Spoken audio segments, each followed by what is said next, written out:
Assalamualaikum warahmatullahi wabarakatuh. Selamat pagi anak-anak hebat. Jangan bosan-bosan ya untuk belajar di rumah. Kali ini kita akan belajar tema 7 subtema 2, muatan PPKN dan juga bahasa Indonesia. Mari kita mulai untuk membahas keragaman, yaitu keragaman rumah adat, pakaian adat, dan tarian tradisional. Rumah adat. Rumah adat dibuat disesuaikan dengan keadaan alam setiap daerah. Rumah adat selain sebagai tempat tinggal juga menjadi simbol status sosial. Rumah adat juga biasanya berfungsi sebagai tempat penyelenggaraan upacara adat yang bersifat religius. Di Indonesia ada 34 nama rumah adat. Satu dari Provinsi Aceh, yaitu Rumo Aceh. Dari Sumatera Utara ada Rumah Balai Batak Tobah. Dari Sumatera Barat ada Rumah Gadang. Riau, Rumah Selaso Jatuh Kembar. Kepulauan Riau, Rumah Belah Bubung. Jambi, Rumah Panggung. Bengkulu, Rumah Bubukan Lima. Sumatera Selatan, Rumah Limas. Kepulauan Bangka Belitung, Rumah Rakit. Lampung, Rumah Nuo Sesat. Banten, Rumah Baduy. DKI Jakarta, Rumah Kebaya. Jawa Barat, Rumah Kasepuan.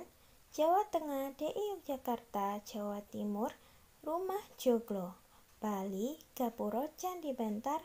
Nusa Tenggara Barat, Dalam Loka Samawa. Nusa Tenggara Timur, Sao Atamosa Laki Tanah. Kalimantan Barat, Rumah Panjang. Kalimantan Tengah, Rumah Betang. Kalimantan Timur, Rumah Lamin. Kalimantan Utara, Rumah Baloi. Kalimantan Selatan, Rumah Bubungan Tinggi. Sulawesi Utara, Rumah Pewaris. Gorontalo, Rumah Dulo Upa. Sulawesi Tengah, Rumah Tambi. Sulawesi Barat, Rumah Benua Layu. Sulawesi Selatan, Rumah Tongkonan. Sulawesi Tenggara, Istana Kesultanan Buton. Maluku, Rumah Baileo. Maluku Utara, Rumah Sasado. Papua Barat, Rumah Honai. Dan Papua, Rumah Honai. Wah, banyak sekali ya anak-anak rumah adat di Indonesia. Kalian harus tahu kesemuanya ada 34 jenis rumah adat. Sekarang kita lanjutkan untuk membahas pakaian adat. Ada yang tahu pakaian adat di Indonesia? Ya, pakaian adat di Indonesia memiliki keunikan tersendiri. Untuk itu, kita harus melestarikannya. Berikut upaya pelestarian pakaian adat yang dapat kita lakukan adalah sebagai berikut.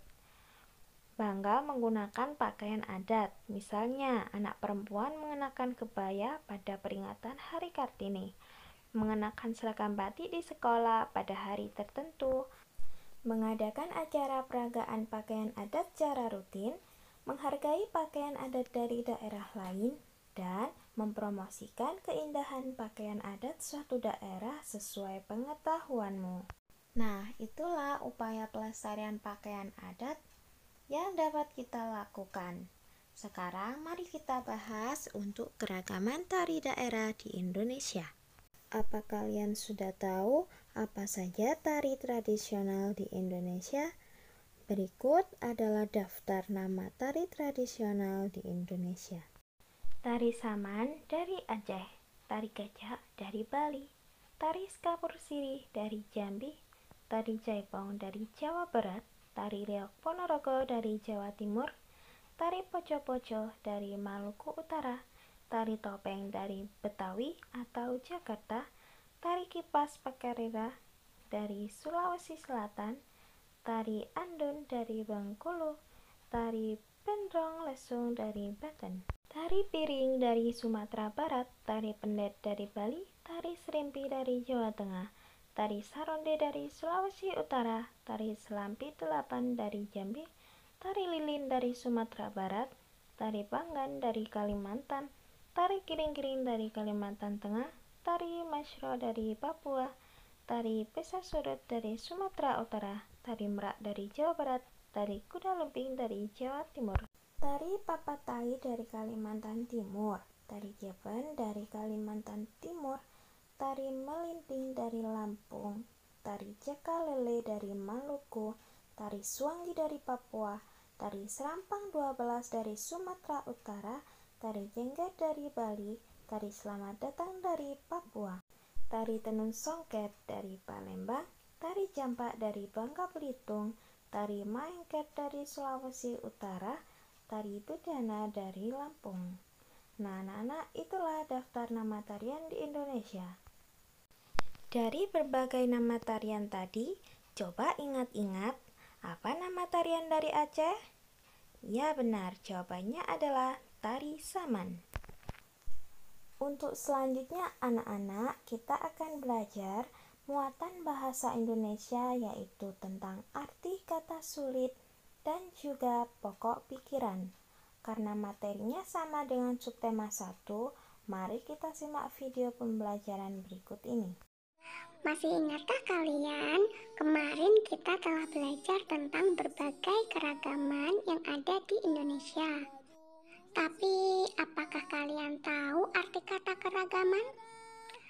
Saat membaca sebuah teks atau sebuah cerita, kamu akan menemukan kata-kata sulit karena kamu tidak tahu artinya.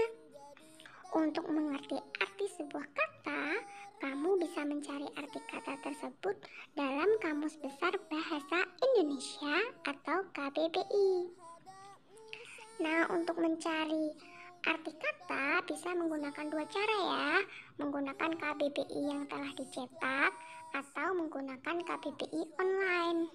Anak-anak, pernahkah kamu membaca teks yang berisi informasi tentang keragaman suku di Indonesia? Suku di Indonesia sungguh beragam. Setiap suku memiliki bahasa daerah masing-masing. Namun, bahasa Indonesia tetap menjadi bahasa utamanya ya, karena merupakan bahasa pemersatu bangsa. Untuk menemukan informasi penting dari sebuah teks atau cerita, kamu sebaiknya memperhatikan hal-hal berikut. Yang pertama, membaca judul. Yang kedua, membaca keseluruhan isi teks. Yang ketiga, mencatat hal-hal penting yang belum pernah kamu ketahui. Anak-anak, suatu teks pasti mengandung beberapa informasi penting yang ingin disampaikan oleh penulis kepada pembaca.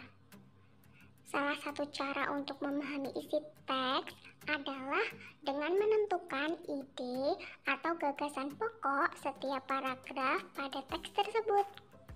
Ide pokok merupakan gugusan yang menjadi pokok dalam pengembangan paragraf. Setelah kalian tahu cara menemukan informasi penting dari sebuah teks dan cara untuk memahami isi teks, kalian juga dapat menyajikan informasi teks dalam bentuk peta pikiran. Peta pikiran merupakan cara mencatat yang disajikan dalam bentuk bagan. Hal itu untuk memudahkan kalian dalam menyusun informasi penting dalam suatu teks. Oh iya anak-anak, untuk menggali informasi teks dari suatu teks atau suatu cerita, ada beberapa yang perlu dilakukan. Antara lain, yang pertama, bacalah teks dengan seksama. Yang kedua, tentukan topik dari teks tersebut. Yang ketiga, catat setiap informasi penting yang disampaikan. Informasi penting suatu teks dapat diketahui dari gagasan atau ide pokok setiap paragraf pada teks tersebut ya. Yang keempat, rangkai ide atau gagasan pokok yang sudah kamu temukan ke dalam suatu paragraf. Setelah menggali informasi dari suatu teks, kamu dapat menyampaikan kembali informasi tersebut dengan bahasamu sendiri. Saat menyampaikan informasi, sebaiknya sampaikan dengan suara lantang dan percaya diri. Lalu, gunakan bahasa yang santun saat menyampaikan informasi dari suatu teks. Sudah paham untuk menemukan arti kata sulit dan juga pokok pikiran? Kalau sudah, saatnya Bu Guru berikan penugasan. Untuk tugas muatan PPKN, silakan anak-anak mengerjakan pada buku paket halaman 67.